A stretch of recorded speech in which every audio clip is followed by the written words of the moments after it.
Hello dear student, मैं रजनी इछारिया आपकी हिंदी अध्यापिका आज आपको भाग 1 लेसन 7 कहानी संदेह पढ़ाने जा रही हूँ। इस कहानी के जो लेखक हैं वो है श्री जयशंकर प्रसाद। जैसे श्री जयशंकर प्रसाद का जन्म काशी के एक प्रतिष्ठित वैश्य परिवार में हुआ। सन 1889 को घर में इन्होंने अंग्रेजी, संस्कृत, उर्दू, फारसी आदि भाषाओं का गहन अध्ययन किया। 1937 में 38 वर्ष की ही अल्प आयु में कम आयु में इनका निधन हो गया। बचपन से ही इन्हें कविताओं के प्रति गहरा अनुराग था। प्रारंभ में इन्होंने ब्रज भाषा में काव्य रचना की, पर बाद में खड़ी बोली को अपनाया। प्रसाद जी बहुमुखी प्रतिभा के धनी थे। बहुमुखी प्रतिभा यानी कि इन्होंने अनेक प्रकार की हिंदी की विधाओं में रचनाएं लिखी। इन्होंने कविताएं भी लिखी, नाटक भी लिखे, उपन्यास भी लिखे। इनके लिखी हुई जो कविताएं, उपन्यास, नाटक थे वो थे अजातशत्रु, चंद्रगुप्त, ध्रुवस्वामिनी, कंगाल और तितली उनके उपन्यास थे। काव्य कला, निबंध, कमायनी, आंसू, लहर, झरना, आकाशदीप, इंद्रजाल, आंधी और छाया इनका कहानी संग्रह था। प्रसाद जी की जो भाषा थी वो थी संस्कृत निष्ठ। तत्सम शब्दावली का प्रयोग उन्होंने अपनी रचनाओं में अधिक किया है। प्रसाद जी की रचनाओं में प्रेम, सौंदर्य, देशभक्ति व प्रकृति चित्रण का वर्णन मिलता है। इनकी आस्था भारतीय संस्कृति एवं मानवतावाद में रही है। वे राष्ट्रीय भावना तथा स्वदेश प्रेम को अधिक महत्व देते थे। इनकी लिखी हुई कहानी संदेह, जिसके मुख्य पात्र है राम निहाल। यह कहानी एक मनोवैज्ञानिक कहानी है। इस कहानी का उद्देश्य यह है कि लेखक यह स्पष्ट करना चाहता है कि विभिन्न प्रकार की परिस्थितियां मनुष्य के मन में विविध प्रकार के संदेहों को जन्म देती हैं, जो प्रायः वास्तविकता से परे होते हैं। इन संदेहों एवं भ्रमों के कारण व्यक्ति के व्यवहार में असंतुलन की स्थिति पैदा हो जाती है, जो व्यक्ति को शारीरिक और मानसिक रूप से पीड़ा पहुंचाती है। इसलिए आवश्यक है कि अगर किसी व्यक्ति के मन में संदेह उत्पन्न हो गया है तो उसका निवारण जल्द से जल्द किया जाए। कहानी कुछ इस प्रकार की है। राम निहाल जो कहानी का मुख्य पात्र है, उसके मन में संदेह उत्पन्न हो गया है। राम निहाल अपना बिखरा हुआ सामान बांधने में लगा हुआ है। जंगले में धूप आकर उसके छोटे से शीशे पर तड़प रही थी। अपना उज्जवल आलोक खंड व छोटा सा दर्पण बुद्ध की सुंदर प्रतिमा को अर्पण कर रहा था, किंतु प्रतिमा ध्यान मग्न थी। उसकी आंखें धूप से चौंधियाती ना थी। प्रतिमा का शांत गंभीर मुख और भी प्रसन्न हो रहा था, किंतु रामनिहाल उधर देखता ना था। उसके हाथों में एक कागजों का बंडल था, जिसे वह संदूक में रखने से पहले खोलना चाहता था। उसकी इच्छा थी, लेकिन वह ना जाने क्यों उनको पढ़ने से हिचक रहा था। उसका मन वह उन पत्रों से इस प्रकार से डर रहा था जैसे मानो कोई बालक किसी भयानक वस्तु से बचता है। बंडल तो रख दिया, पर दूसरा बड़ा सा लिफाफा खोल ही डाला। एक चित्र उसके हाथों में था और आंखों में आंसू थे। कमरे में अब 2 प्रतिमाएं थी, यानी लेखक ने अब राम निहाल को भी प्रतिमा कहा है और एक प्रतिमा बुद्धदेव की पहले से ही थी। राम निहाल राग सा अचल उसमें से हृदय का द्रव आंसुओं की निर्झरी बनकर धीरे धीरे बह रहा था। यानी लेखक ने यहाँ पर राम निहाल को पर्वत के समान कहा है। जिस प्रकार से पर्वत अपनी एक जगह पर स्थिर रहता है और उसमें से झरना निकल कर बहता है, ठीक उसी प्रकार से राम निहाल एक जगह पर स्थिर खड़ा हुआ था और उसकी आंखों से निरंतर आंसू बह रहे थे, जैसे मानो पर्वत से झरना बह रहा हो।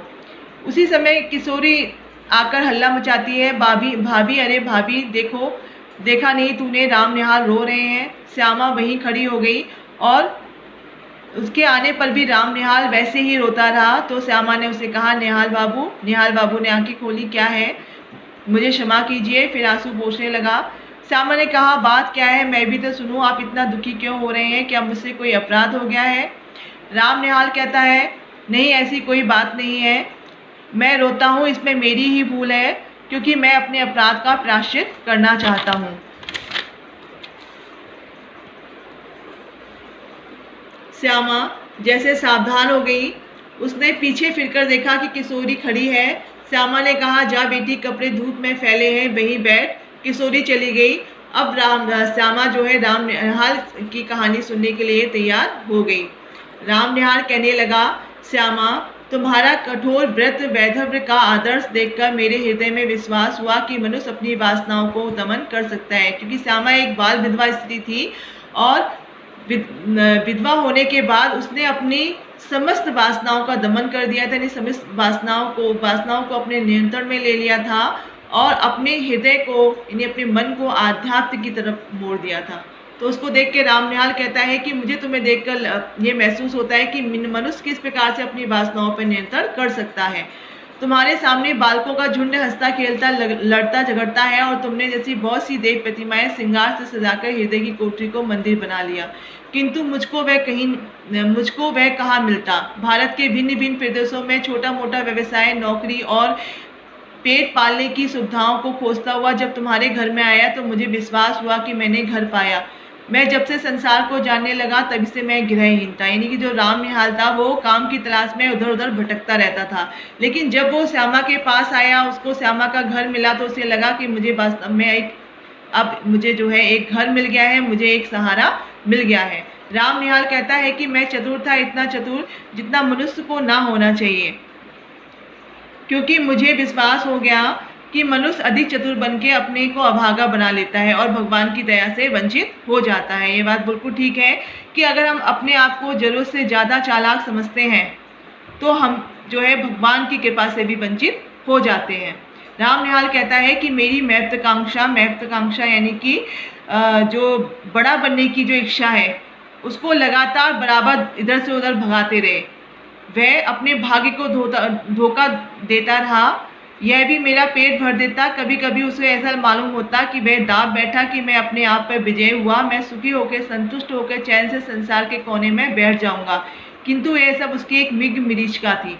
मिग मिरीचका होती है जिस प्रकार से जो हिरन है वो रेगिस्तान में प्यास से जब व्याकुल हो जाता है और जब दूर देखता है तो उसे ऐसा लगता है मानो वहाँ पानी हो, और जब वो वहाँ पर पहुँचता है तो उसे वहाँ पानी नहीं दिखाई देता। फिर वो दूर देखता है तो उसे लगता है कि वहाँ पे पानी है, फिर वो उधर भागता हो, ऐसे इधर उधर भागते भागते वह अपने प्यार त्याग देता है, लेकिन उसकी वो तृष्णा, उसकी वो इच्छा पूरी नहीं होती। इसी प्रकार राम निहाल जो है बड़े से बड़ा आदमी बनना चाहता था और उस बड़े आदमी बनने की इच्छा से वह पूरी जिंदगी वो इधर से उधर भागता रहा, लेकिन उसको कहीं भी जो है संतुष्टता नहीं मिली, यानी कि उसके मन में कभी भी संतुष्टता के भाव नहीं आए। और जब वो श्यामा के पास पहुंचा तो उसे लगा कि अब जो है मुझे वास्तव में घर मिला। वह आगे बताता है कि मैं अब तक जिनके यहाँ नौकरी करता रहा वह बड़े लोग बड़े ही सुशिक्षित सज्जन हैं, मुझे मानते भी बहुत है। तुम्हारे यहाँ घर का सब सुख है, किंतु यह सब मुझे छोड़ना ही पड़ेगा। इतनी सी बात कह के राम निहाल चुप हो गया। तो तुम काम की एक बात ना कहोगे, व्रत ही इतनी। श्यामा और कुछ कहना चाहती थी कि उसे रोक के राम निहाल कहने लगा कि मैं तुमको अपना शुभचिंतक मित्र और रक्षक समझता हूँ, फिर तुमसे ना कहूँगा तो यह भार कब तक धोता रहूँगा।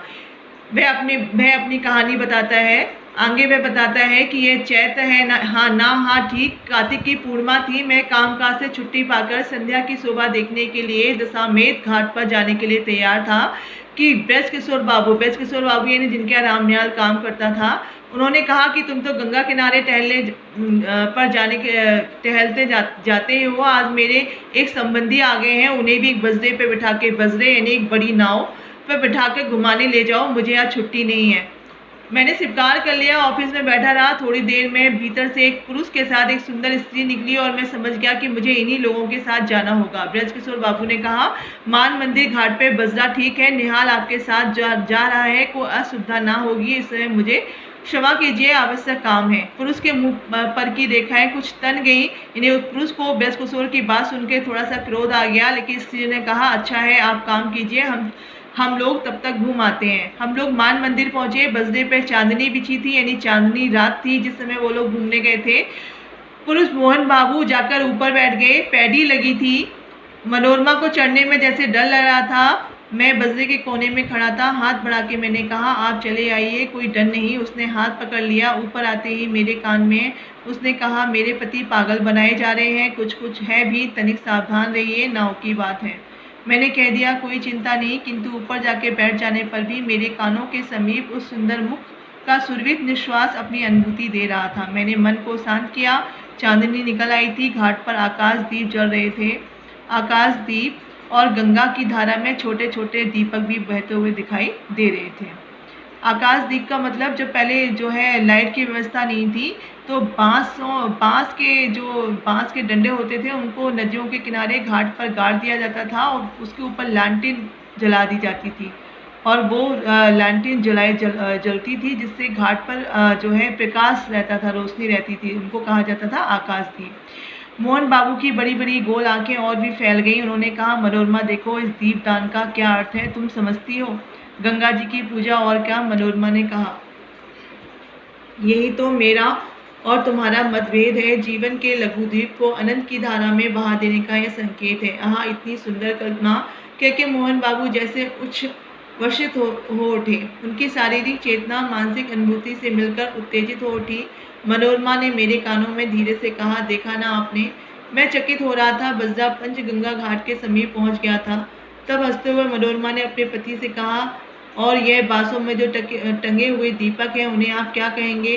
तुरंत ही मोहन बाबू ने कहा, आकाश भी असीम है, जीवन दीप को उसी ओर जाने का भी संकेत है। फिर हाँफते हुए उन्होंने कहना आरंभ किया, तुम लोगों ने मुझे पागल समझ लिया है। मैं यह जानता हूँ, ओ संसार की विश्वघात की ठोकरों ने मेरे हृदय को विक्षिप्त बना दिया है, मुझे उससे विमुख कर दिया है। किसी ने मेरे मानसिक विप्लव यानी मानसिक रूप से जब मैं कष्ट में था तो मुझे सहायता नहीं दी। मैं ही सबके लिए मरा करूं, अब मैं नहीं सह सकता।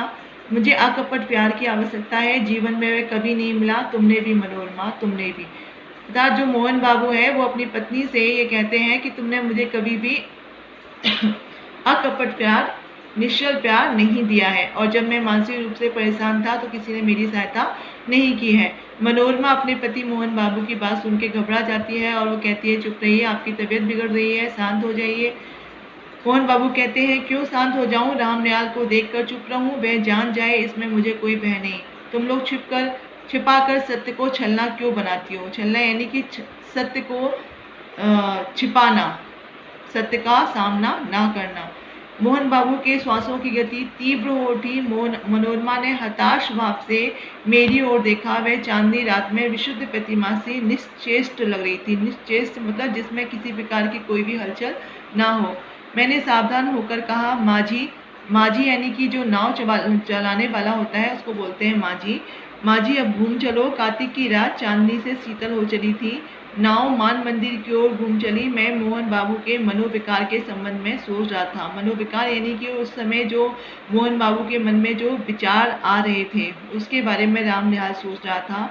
कुछ देर चुप रहने के बाद मोहन बाबू फिर अपने आप कहने लगे, ब्रज किशोर को मैं पहचानता हूँ मनोरमा। उसने तुम्हारे साथ मिलके जो षड्यंत्र रचा है, मुझे पागल बना देने का जो उपाय हो रहा है, उसे मैं समझ रहा हूँ। तो आप चुप ना रहेंगे? मैं कहती हूँ यह व्रत का संदेह आप मन से निकाल दीजिए, या मेरे लिए सखिया एक प्रकार का विष।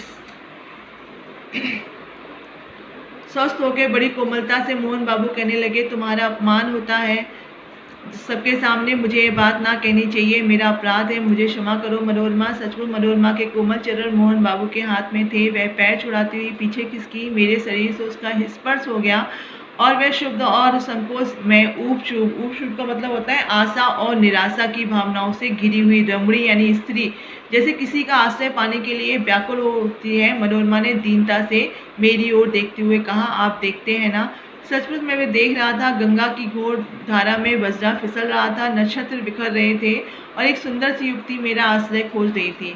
अपनी सब लज्जा और अपमान लेकर वह दुर्भा संदेह भार से पीड़ित स्त्री जब कहती थी कि आप, दुर्भा मतलब होता है जिसे संभालना मुश्किल हो, तो दुर्भा संदेह भार से पीड़ित स्त्री जब कहती है कि आप देखते हैं ना, तब मानो मुझसे प्रार्थना करती थी कि कुछ मत देखो, मेरा व्यंग्य उपहास देखने की वस्तु नहीं है। उपहास यानी कि हंसी। मैं चुप था। घाट पे बजने लगा। वह फिर युवती मेरा हाथ पकड़ के पैडी पर संभलती हुई उतरी और मैंने एक बार न जाने क्यों धृष्टता से मन में सोचा कि मैं धन्य हूँ। मोहन बाबू ऊपर चढ़ने लगे। मैं मनोरमा के पीछे पीछे था, अपने पर भारी बोझ डाल के धीरे धीरे सीढ़ियों पे चढ़ रहा था। उसने धीरे से मुझसे कहा, रामनिहाल जी, मेरी विपत्ति में आप सहायता ना कीजिएगा। मैं अवाक था। अवाक मतलब आश्चर्यचकित। श्यामा ने एक बार गहरी दृष्टि से राम निहाल को देखा। वह चुप हो गया। श्यामा ने आज्ञा भरे स्वर में कहा, आगे और भी कुछ है या बस? राम निहाल ने सिर झुका के कहा, हाँ और भी कुछ है। वही कहो ना। कहता हूँ, मुझे धीरे धीरे मालूम हुआ कि ब्रजकिशोर बाबू यह चाहते हैं कि मोहनलाल अदालत से पागल मान लिए जाएं और ब्रजकिशोर उनकी संपत्ति के प्रबंधक बना दिए जाएं, क्योंकि वे ही मोहनलाल के निकट संबंधी थे। भगवान जाने इसमें क्या रहस्य है, किंतु संसार तो दूसरों को मूर्ख बनाने के व्यवसाय पे चल रहा है। मोहन अपने संदेह के कारण पूरा पागल बन गया है।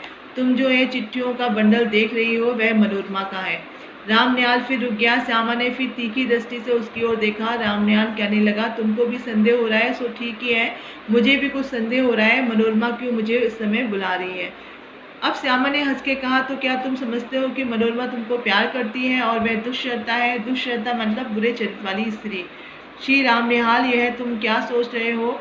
देखूं तो हाथ में कौन सा चित्र है, क्या मनोरमा का है? कहते कहते श्यामा ने राम निहाल के हाथ से चित्र ले लिया। उसने आश्चर्य से भरे स्वर में कहा, अरे यह तो मेरा ही है। तो क्या तुम मुझसे प्रेम करने का लड़कपन करते हो? यह अच्छी फांसी लगी है तुमको। मनोरमा तुमको प्यार करती है और तुम मुझको। मन के विनोद के लिए तुमने अच्छा साधन जुटाया है, तभी कायरों की तरह यहाँ से बोरियां बंधा लेकर भागने की तैयारी कर ली है। राम निहाल हद बुद्धि यानी जो उस समय कुछ भी ना सोच सके, अपराधी सा श्यामा को देखने लगा, जैसे उसे कहीं भागने की राह ना हो। श्यामा धड़ स्वर में कहने लगी, निहाल बाबू, प्यार करना बड़ा कठिन है, तुम इस खेल को नहीं जानते, इसके चक्कर में पड़ना भी मत। हाँ, एक दुखिया स्त्री तुमको अपनी सहायता के लिए बुला रही है, जाओ उसकी सहायता करके लौट आओ। तुम्हारा सामान यहीं रहेगा, तुमको अभी यहीं रहना होगा, समझे? अभी तुमको मेरी संरक्षकता की आवश्यकता है। उठो, नहा धो लो, जो ट्रेन मिले उससे पटना जाके ब्रजकिशोर की चालाकियों से मनोरमा की रक्षा करो और फिर मेरे यहाँ चले आना। यह सब तुम्हारा भ्रम था, संदेह था। यानी कि राम निहाल मनोरमा पे संदेह करने लगा था कि मनोरमा उससे प्रेम करने लगी है। मनोरमा का पति मोहन बाबू मनोरमा पे संदेह करता था कि मनोरमा ब्रजकिशोर के साथ मिलकर उसको धोखा दे रही है, और इस संदेह को दूर करती है श्यामा।